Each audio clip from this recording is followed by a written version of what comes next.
sa healthcare aid. Ang instructor sa kolehiyo, nagiging kargador. Ang dentista, taxi driver, ang accountant, naging waiter. Ang abogado, naging driver ng bus. Ang chemist, nagtitimpla ng kape dun sa Tim Hortons. Midwife ay nagpapanak sa mga hog farm.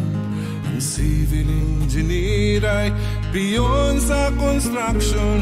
Mga Pinay na mail-to-order bride. Ang principal kong kilala ay bumagsak na teacher aide. Meron namang pulis na naging secure dahil walang trabaho sa bansang pinanggalingan. Kahit ano'y pinapatulan. Kailangan daw muna ng Canadian experience at ang transcript natin ay kulang pa ng 2 taon. Ano man ang talino at karanasan, halos wala itong kasaysayan. Kailangan daw muna ay Canadian experience at ang transcript natin ay kulang pa ng 2. Good day to everyone. I would like to welcome everyone to this webinar on the federal program, The New Pathway to Permanent Residency, which has just started the 6th of May, 2021. My name is Chandu Claver. I am presently the acting coordinator for the Damayan Society for Migrant Education and Resources. Such a long name, but our short name, which you can easily remember, is Damayan BC. This is a new institution registered with the BC registries, which aims to assist migrant workers, especially those working in precarious conditions or at risk of precarity. We also work with grassroots migrant mass organizations in the pursuit of our objectives. So today's webinar is being conducted in collaboration with Migrante BC Migrant Organization and the Office of Member of Parliament Jenny Kwan. I think we are ready to start. There are 27 participants right now, and more should be coming soon. So before we go into the webinar proper, I would like to inform the participants that this Zoom gathering will be recorded and will later be posted in the Damayan BC Facebook page. So anyone who prefers to remain incognito will please keep their video off. Also, after the speaker finishes her presentation, there will be a question and answer forum. You can either type your question in the chat section of Zoom anytime during her presentation, or you can ask her directly after her presentation. So let's start. I would like to start this gathering by acknowledging that we live and work in the unceded territories of the Squamish, Tsleil-Waututh, and Musqueam nations. We thank them that we are able to do this program in their territories. So, without too much delay, I would like to introduce our speaker. So, today's speaker is probably known to most of you. Jenny Kwan has been a member of Parliament in Ottawa, representing East Vancouver since 2015. Prior to this, she has been a very active voice for the Vancouver community since 1993. Presently, she currently serves as the NDP Critic for Immigration, Refugees, Citizenship, and Housing. She is also the Deputy Critic for Health. Let us give her a warm welcome. Over to you, Madam Jenny. Temporary permanent residence pathway. And so today I will go into some details around that. I think suffice it to say, though, that when the government first made the announcement on the PR pathway on April the 14th, I was critical of it for several reasons. One, 90,000 may seem like a lot, but based on their inclusion of the number of different kinds of occupations, I think that those 90,000 spots will be filled up very quickly. Also, it excludes anybody who are not currently employed right now or without status. And so, as you know, many of the temporary foreign workers may well have lost their status as a result of COVID, and they would not be eligible to make an application under this stream. Undocumented workers as well would not be eligible either. And so I was quite critical of the government in terms of those aspects. With that being said, let me just go through some of the details around the program, because I think that's what all you're interested in knowing, and I'll be happy to take questions. So the announcement was made, as indicated, on April the 14th, where the government introduced a temporary pathway to permanent residence for 90 foreign nationals. And the foreign nationals include temporary foreign workers as well as international graduates. They have to have at least 1 year of full-time work experience in Canada, or the equivalent in part-time experience of 1,560 hours. I'm being quite specific here, but that's how they actually count what is deemed to be part-time in what the government deems to be essential occupations. When you apply, you must also be employed in Canada with a valid temporary residence status, or be eligible to have your status restored at the time of application. So this is one of the requirements as well. You need to have reached a level 4 language benchmark within the last 2 years. So that is to say, if you received your language benchmark test that was done within the last 2 years, you would be able to apply that in this application. But if it passed the 2-year mark, you would not be able to apply it. If you have not received your language benchmark test, you will not also be able to apply. You need to submit an application with proof of meeting the eligibility criteria or requirements online. And there's a series of questions to which you have to go through. The government did make the caveat that to say, for people with disability who are unable to submit an application online, they may be able to do so through other means, although they have not specified what those other means might be. And then they also say, though, that the minister can also specify that you can make that application. Now, this temporary residence pathway to PR opened on May 6th. So it just opened, and it will end on November the 5th of this year, or until when the quota is met. And so what are the quotas out of the 90,000? 50,000 are allocated for temporary foreign workers, and 40,000 are allocated to international students. Under the temporary foreign workers stream, there are basically 2 categories to the occupations, and they're defined by occupations. Under the government's criteria, stream A are for people who are primarily in the healthcare sector, and then that would have a quota of 20,000 applications, okay, in the healthcare related sector. So the healthcare related sector, there's a long list of what those occupations might be. They range from doctors to registered nurses to psychiatric nurses to pharmacists to lab technicians to dentists to dental hygienists, social workers, even healthcare policy researchers are included in this, and home support workers are included under the health related occupations. So that's a quota of 20,000. And there's a full list of it. If you go on the government website under stream A, you'll be able to see the full list of what those occupations are.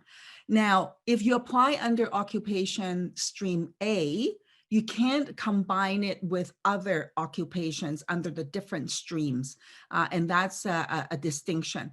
But if you apply under stream B, and these are the essential non-healthcare workers.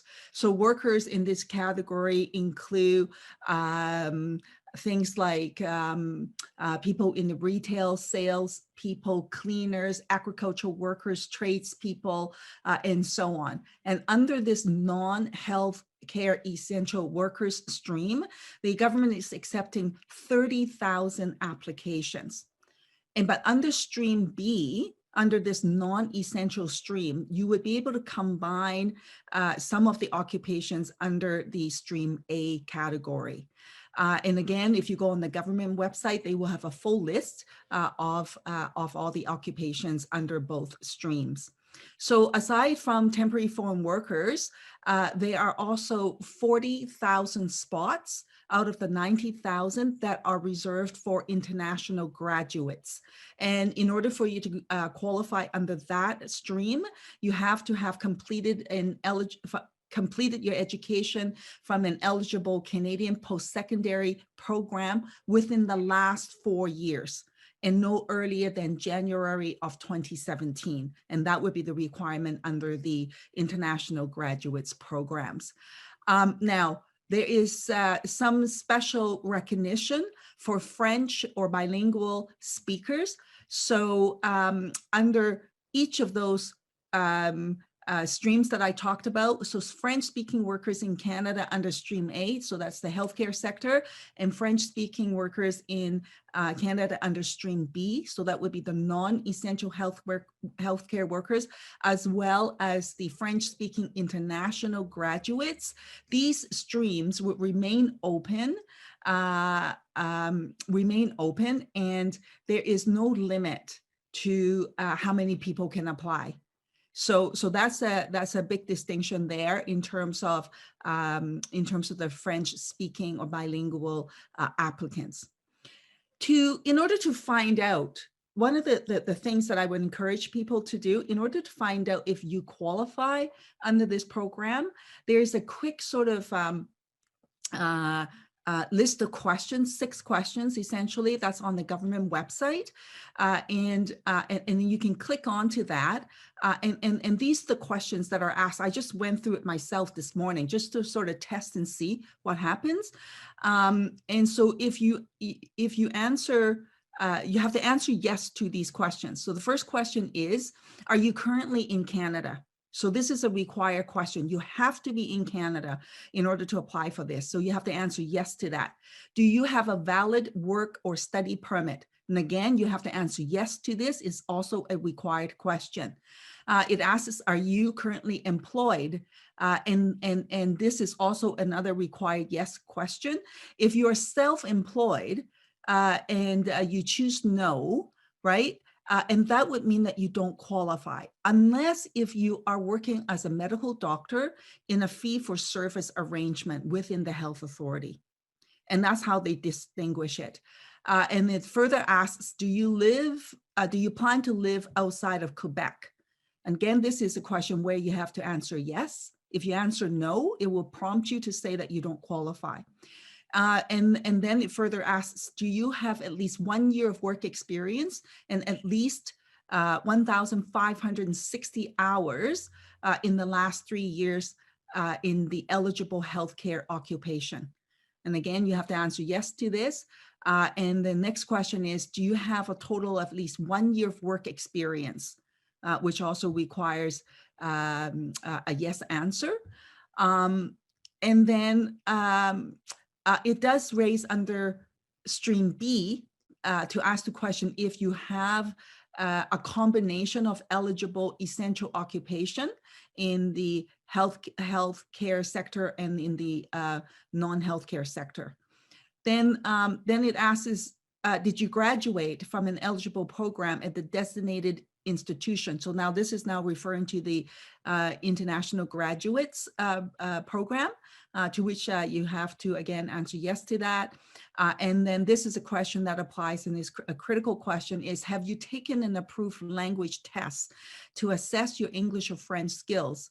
If the test result results will be more than 2 years old when you apply, then you have to say no, which will deem you not qualify for this program. You have to, as mentioned, you have to meet a level 4 language test for this program. So these are the questions that when you go on the government website, they will prompt you and you'll be able to answer fairly quickly to determine whether or not you're eligible for this temporary PR stream. Now, I should say as well that language results are required upfront. So the language testing results are required upfront, and so are the fees. So you have to do this right at the outset when you make the application. If you do not, it will not be accepted in terms of that. If you apply and then you don't qualify and you pay your fee, my understanding is that you will not get a refund. If for your medicals, all of this, you will also be required to provide medical, criminality check, and all of those kinds of things. If medical can't be booked at the time when you apply, proof of you having scheduled a medical exam would be accepted with your application. Likewise, proof of requesting a police check is also accepted. On the French stream, one thing I should note, while there would be no intake cap or quota that would apply to the French speakers, but please do keep in mind that the Quebec immigration targets still apply. So if you're in Quebec, there are immigration targets to which the province Quebec would that would apply. As it stands right now, there are no published processing timelines. So that is to say, we don't know how long the government would take to process the applications. I am anticipating, though, that they would work to quickly process these applications. And although there is no specific standards that's been published, speaking to officials, they suggest that maybe you can expect within 6 months that you can see your application processed. But again, there's no guarantee with respect to that. They are expecting a huge number, and I'm expecting a huge number as well, of applicants going towards the caps as well. One thing to note is that if you have to make the application yourself as it stands right now, you cannot have a third party make an application for you. So this can be very difficult for some people, right? Because these things could be complex, but this is for some reason the requirement that the government has made at this moment in time. The other thing is the quota is based on applications. So it's not based on number of people. So that is an important distinction as well. They are expecting that the application for French speakers outside of Quebec to be a much lower number. And they don't expect as many French speakers or bilingual speakers to be applying for this program at this point. The bridging open work permits were not a part of this application. So there's nothing attached to this about it being a bridging work permit that would apply. And so that's something to watch for as well. And this ties more specifically with respect to caregivers. Some caregivers have actually raised this question with me. For example, some have applied for their PR and they're in process right now, right? They've been waiting for a very long time, and there seems to be not much movement with respect to their application. And so some have made the decision to withdraw from their PR application and submitting an application under this new stream. I was worried actually before the government made the announcement about this this program that somehow people could be caught out, that they have withdrawn from the other program, and then if they don't get a spot under this new program, then they would really be stuck, right? So I was a little bit worried about that. But what I was able to get from an official is that while the government they don't encourage you to do that, but you can actually apply for multiple streams. So that is to say that you can have your PR application program in place and apply for this as well. So, so that's something that's, I think, is important for people to note. With respect to the agriculture sector for the farm workers, I did raise the question with officials about the fact that farm workers may not be able to access computers, and in some instances, they may not have good internet service, right, to apply for the program. And so I asked, would they be given an opportunity to apply under this program, and how will the government facilitate their access? They didn't provide actually a good answer to me with respect to that, although officials did note the problems that occurred with the parents-grandparents application stream. And because when they opened it up on the online system, people rushed to apply for it. Some people, particularly people with disabilities and so on, could not get through the system, and then they sort of lost their chance, right?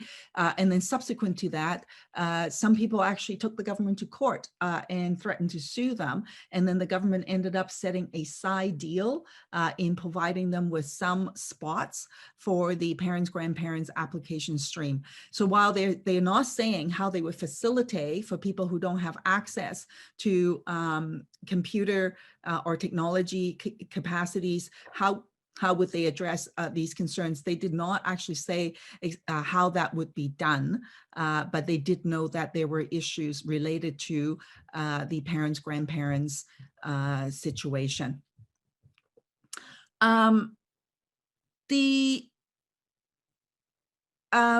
The thing to note about this PR stream is that I think is likely going to be faster in processing, and the language testing is at a lower level. So it's at a level 4. So for caregivers, for example, and I know people have such a hard time meeting the PR application process for caregivers in meeting the level 5 requirement. So there is this difference with respect to that under this program. Let's see. The new, for the caregivers piece, or for each of the occupations, I should say, there is no particular quota, if you will, or allocation of spots under each respective occupation. It's just a general bulk number. 30,000 is for all of the occupations, and it is based on a first come, first served basis. So theoretically, you could have 25,000 who's applied, who are, let's say, are tradespeople. I'm just making this up, right? And then there would only be another 5,000 left for the rest of them. So there's just basically no allocation related to the occupations. It's just first comes, first serve into those respective occupations. At the time of application, you will need to submit proof of supporting documents. We need to provide supporting documents, proof of entry and status in Canada, proof of current employment in Canada, proof of the language proficiency as an example. And if you're an international graduate, you would have to provide proof of completed study in Canada from the qualifying institution.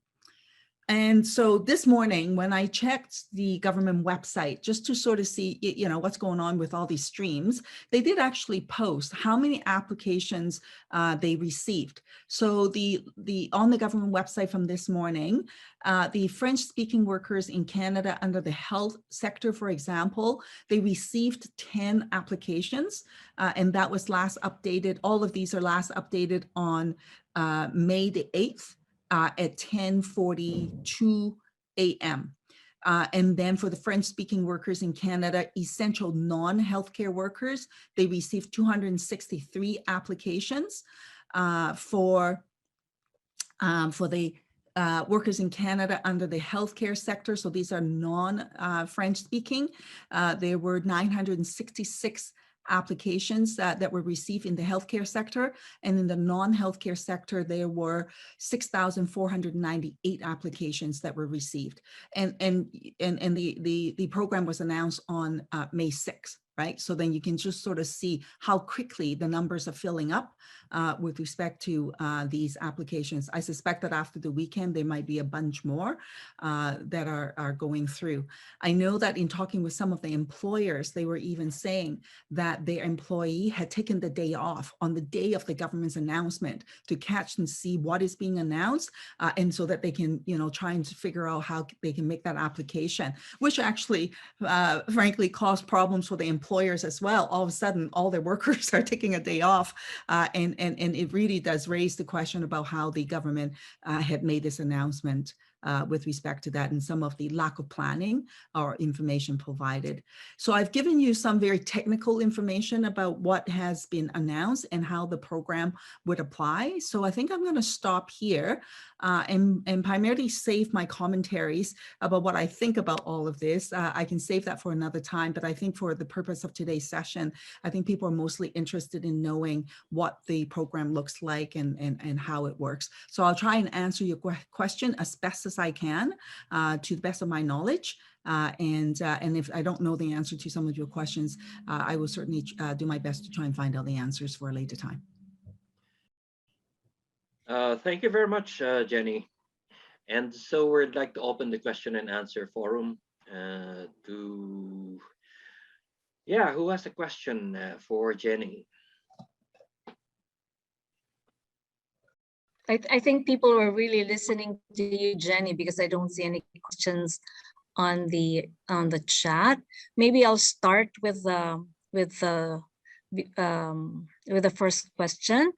So Migrante BC has been going to outreach with the other temporary foreign workers and their butchers and meat cutters. Because of the requirements, and also the migrant workers were saying, oh, we need all of those documents that are needed to be scanned, etc. And for the most part, either caregivers or migrant farm workers, they have a tablet, they have a phone, but they don't have the other equipment or even access to a scanner where they can make sure their documents are done well and they can load it themselves, right? So that was one big question on the digital divide, right? And I think somebody that I was talking to, I think it was Darryl, was saying, well, the migrant workers, as opposed to students, will really have a hard time going through the requirements, uploading their files, as opposed to maybe another sector where, they do this every day. They're quite used to it and they have access. So that was, it was an equipment issue. It's also a learning curve issue. And also it depends on the COVID protocols. I mean, if they can't come out, and then go back to the farms, and I mean, all of this, right? So what I'm saying is it's actually a comment rather than question, but it really is not a policy that allows for all the sectors to be able to put in their applications, and it didn't really give a lot of time for the workers, because the guidelines and the forms just came in after the announcements were made. I don't know whether this is a thing that is happening with the other caregivers and the other service providers who are listening and who are in the Zoom right now. Is this something you're hearing too in where you are? I know from the butchers and the meat cutters, they are saying this. It's really hard. I have a phone. I can't upload my things in here, right? So there you go. I absolutely agree that this is a major issue and it's been brought up already, because people don't have the equipment, as you say, or the Mhm. or for some people in the more rural settings, they are particularly disadvantaged because the internet is slower. And in some locations, people Yeah, don't even yeah, have internet. So, yeah. and this is all meant to be online. You don't actually have another way to make the application. So this is an issue that I intend to raise with the government to say, how are you going to deal with that? So for you, you know, as you've indicated, not everybody have access to a scanner, as an example. On the phone, sometimes you can load free scanner apps to Mm. that. The other thing, before I actually got the scanner stuff on my system, for my kids' homework, actually in the beginning of COVID, it was complete chaos. And for all of their assignments and trying to figure out what to do, I used Mhm. my phone and took a picture of each of their assignment, downloaded it as a PDF, and then uploaded it back up and sent it into the to teacher, which was a whole big rigmarole, but that's perhaps another way to do it. The application requirement is such that you have to have the supporting documents submitted. If you don't submit it, your application will not be accepted. And when you submit your application, your fee have to be submitted. And if you submit your application without a fee, it will not be accepted. If you submit your application with a fee and you're missing documents and you don't qualify, you don't get a refund and you will not be accepted. So, you know, so you really have to make sure that you don't end up getting caught out in those bad situations. But that's how they have set up the system, which is, I think, is unfortunate. And I wonder whether or not, or how the government's going to respond to that, because they're setting up a system that disadvantages certain people in certain communities. And that was a major problem in the parents, grandparents stream, and where everybody really had to sort of go through a big breakneck sort of speed to try and get a spot, right? And then the whole system crashed after 5 minutes, and then all the spots were full. And so some people actually after that took the government to court, and they quietly had a settlement with those families behind the scenes. I still cannot find out how many spots, extra spots, did the government give to those individuals to settle the court case, because the court case did not proceed to the courts. So how much did they provide by way of spots? And what about all the other people who did not end up taking the government to court, right? They are still disadvantaged, but then they have no recourse. So this is definitely a major issue. I see on the chat that someone's asked a question: if they have had their old medical exam done, could they use it? If your medical exam have not expired, you would be able to use it. Likewise for your criminality check as well. And for your language test, if you have if you had a test done previous to this and you pass at a level 4, then you can also use that if it is within 2 years. Yeah, thank you, Jenny. I know that you've answered this question before, but I think some people were late in coming in. So, so the question was, if they had already applied for permanent residency, but have been waiting for many months for its approval, and then through COVID, can they apply for this program simultaneously? That's a really good question. And actually the answer is yes. We specifically asked a immigration official that question, if people can apply at the same time. Because what I learned was that some caregivers decided they thought in order for them to apply for this program, they have to withdraw from the old program. And I was so worried about that, because if you withdraw, what if you don't get a spot under this new program, right? Then you're completely hooped. So I was so worried about that. So I asked the officials, can you apply, have simultaneous applications in? And the answer is yes, that you can submit an application with holding in place your old application and then making an application under this new stream, if you qualify under the new stream in the occupation and all of those things. If you run into a problem where you have application in 2 streams and someone said, oh, you can apply under this new stream, please let me know, because you know, I will take it back to the official and say, what do you mean, right? And so I have it on record that the official said, yes, that you are able to apply in both streams. So IRCC won't like it. I will tell you this right now, and they will urge you not to do it. But hey, you know what? This is your life. and this matters, right? I get it why they don't want you to do it.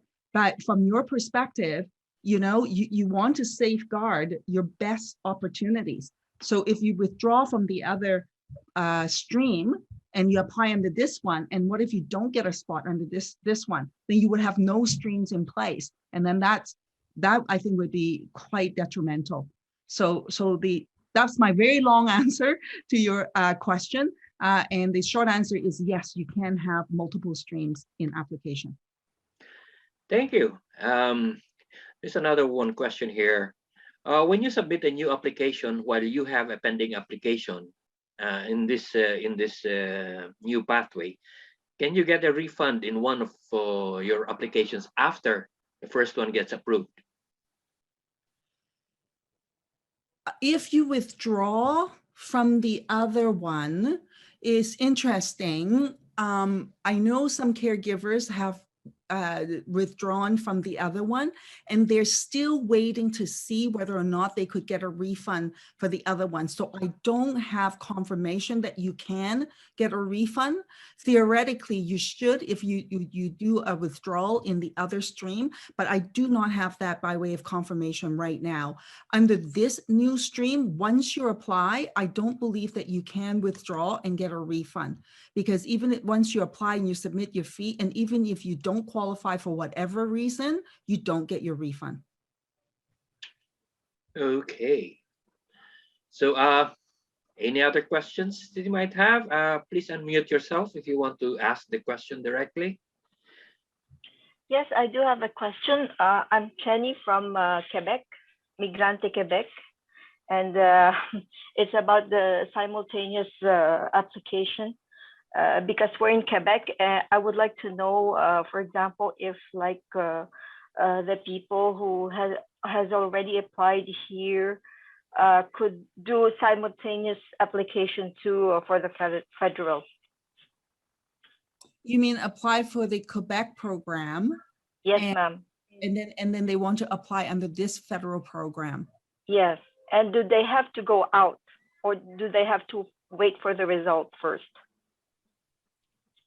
You mean to wait for the other one to say no, the first one to say no, and then apply for this one? Like,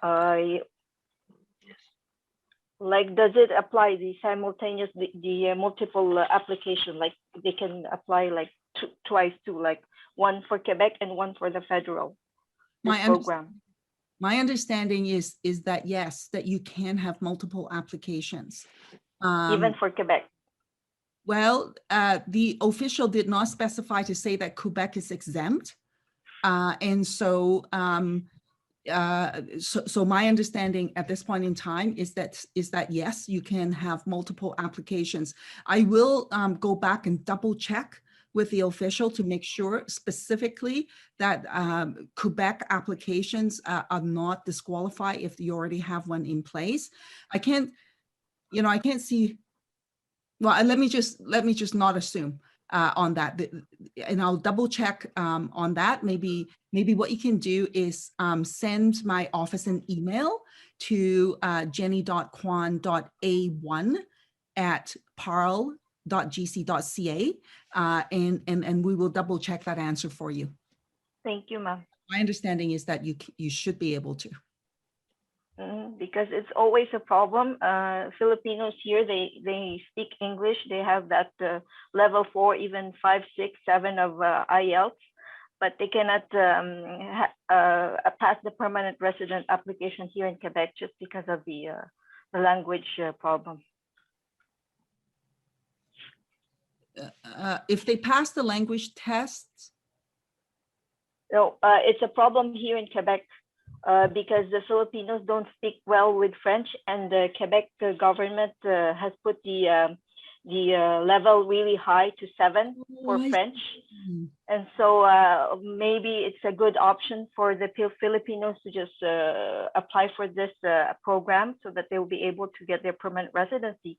Some has already been working 7 years already, and they cannot pass just because of this language several requirements. It's really, really, really crazy.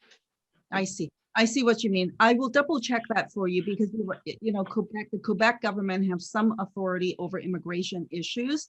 And so your question is, if they get through this process, would they, if they get through this federal program, would they be able to override the Quebec requirements? That's your question. Yes, ma'am. Yes, Yeah. ma'am. Yeah. Okay. I'm a little bit I'll worried. send you all the questions, and I thank you very much for this Yeah, program. Yeah, I don't know if the federal government would be able to override Quebec requirements. It doesn't mean to say that you can have multiple applications, but I don't know if they can override Quebec requirements. So that's a little bit different than what I thought the question was, but I'll double check that for you. Okay, thank you. Okay, there's another question here. My question is from the chat. Should I apply for work permit extension even after submission of my PR application on this pathway, as my work permit is expiring in July? Well, I would say yes, because you do not want your work permit to expire. Because if it's expired and while your application is in process, you will be out of status. And so, you know, to avoid those kinds of issues and problems, I would definitely make sure that your work permit does not expire. So applying for an extension, even if it's not finalized, you will get implied status, and implied status will keep you whole. So they will recognize implied status as status, but if you're out of status, they will not recognize it if you're out of status. Okay, so this one is a political question. So maybe this is for you.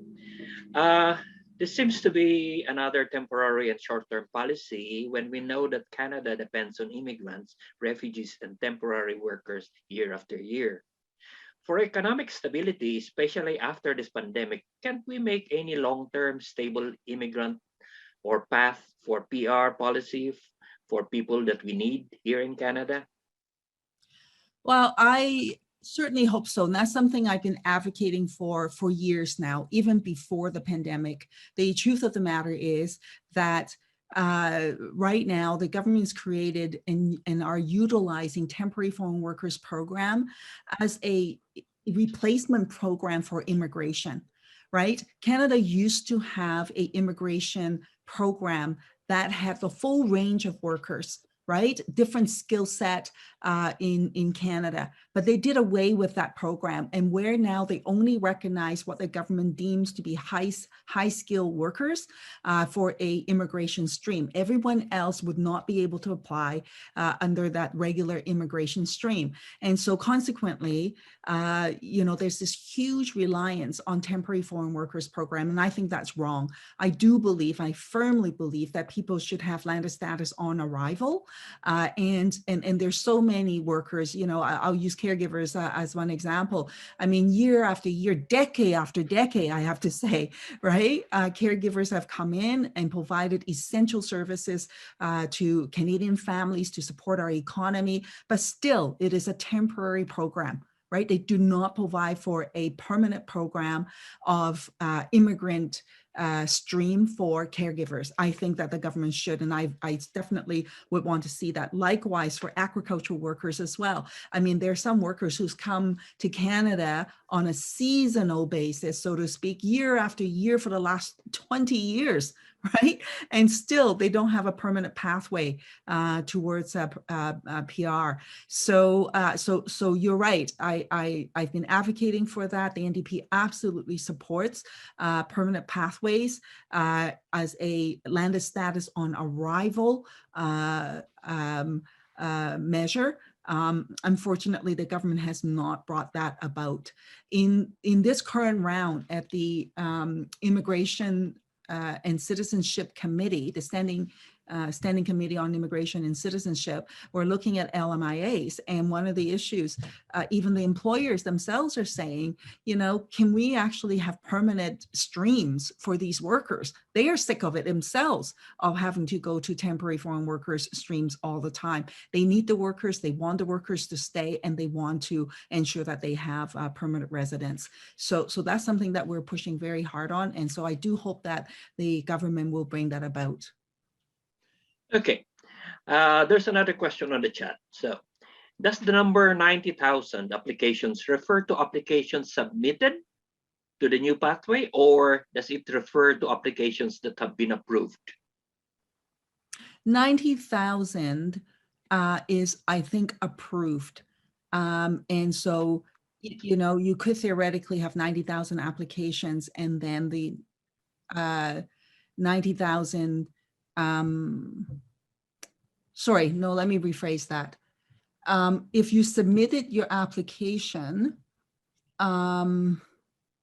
the numbers that they're showing right now are the numbers that have been submitted. They're not the numbers that have been approved, because we don't know if they have been approved just yet, because we still don't know if, for example, the medical is approved and all of those kinds of things, right? So, so the 90,000 at this point in time are applications submitted. Ultimately, will the government, they did not provide on their website, if, for example, 100,000 people submitted applications and only 50,000 meet the requirements, will they still allow for the rest of them to process through, or will they stop it at the 90,000? The government does not actually say that. They did not indicate which would it be. So I will double check with that. It's a good question. As it stands right now, I think the data that they're providing on the website is only applications submitted, and we don't know whether or not their applications approved. Okay. Hey, Jenny, were you able to answer this question about the medical examination? Can I use my old record since the first time I entered here in BC? Yes, you can use your old record if your medical exam has not expired. Likewise, for your criminality check, if it has not expired, you would be able to use those records. Okay.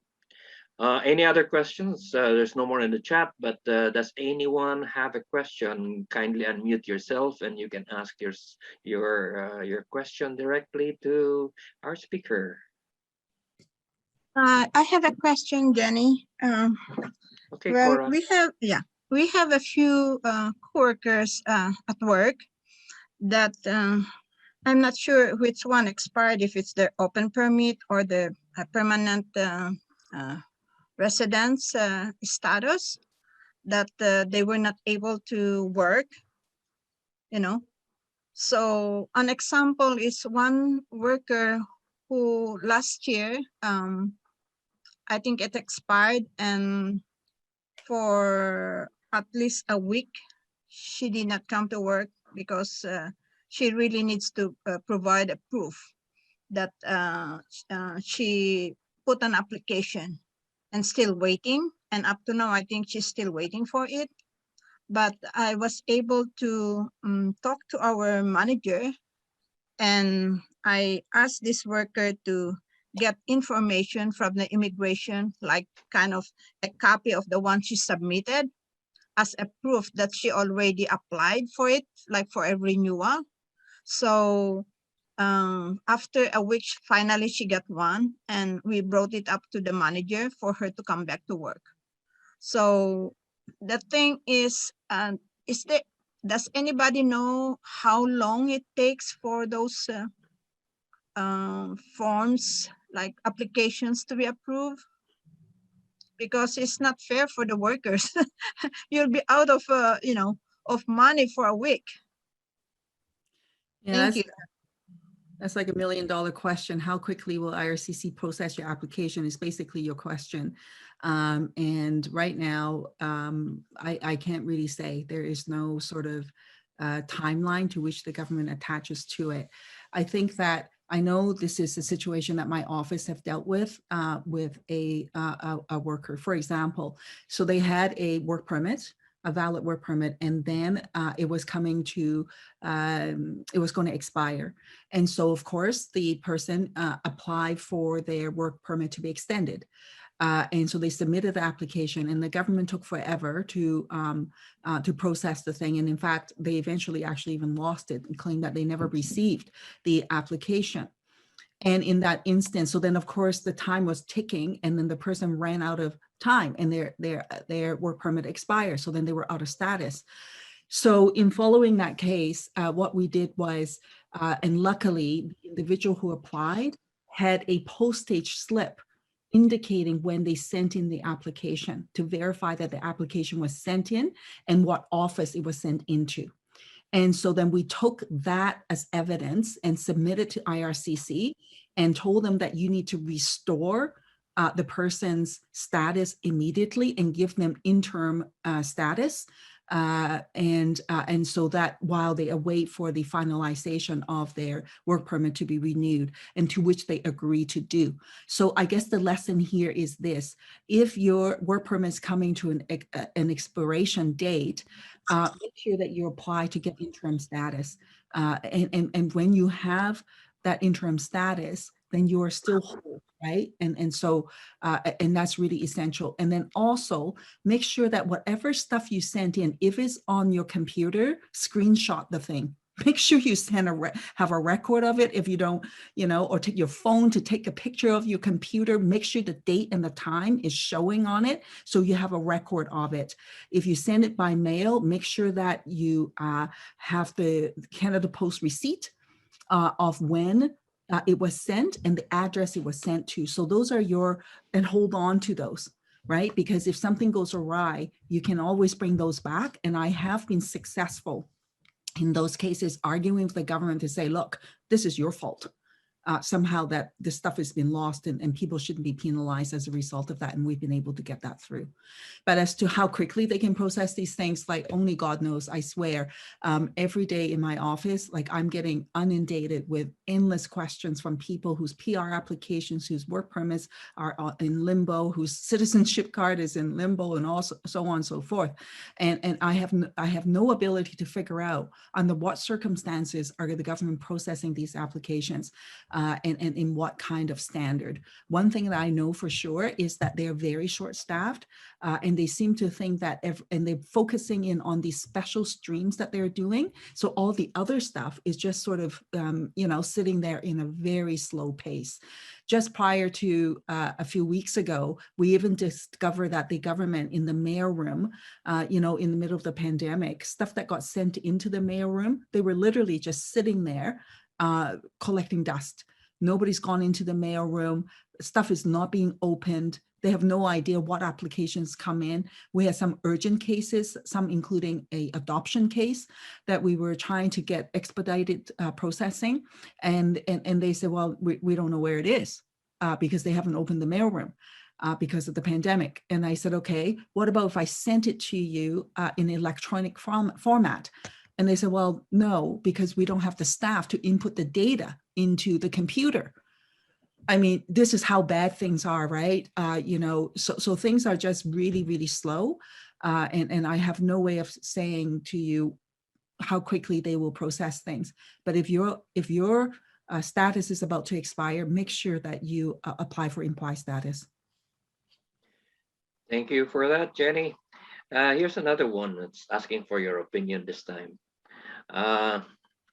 What would happen to those migrants who applied and for this program but are left behind because they haven't, do you think there is a possibility that this program would be extended past November 5, 2021? At this point in time, I don't know. I can't say yes or no. The only reason why the government, in my opinion, came up with this program to begin with is because they want to meet their immigration levels numbers. They want to say that they met their immigration levels numbers by November. That's why it's the November deadline, because each year by November 30th, the government's supposed to submit their immigration levels plan numbers. And so that's why they're setting this on this date. If, for example, that they have not come close to meeting the immigration levels numbers, then I think that they will do something to try to meet those numbers. If the pandemic is still continuing and the borders are still not open and where people are not really able to come in, then they might consider doing another version of this in order to meet next year's immigration levels numbers. So those are all question marks to see what will happen with respect to the pandemic. But all of this stuff, I don't believe is out of the goodness of the government's heart. It is all about them trying to meet, frankly, their immigration levels numbers. That's what this is all about.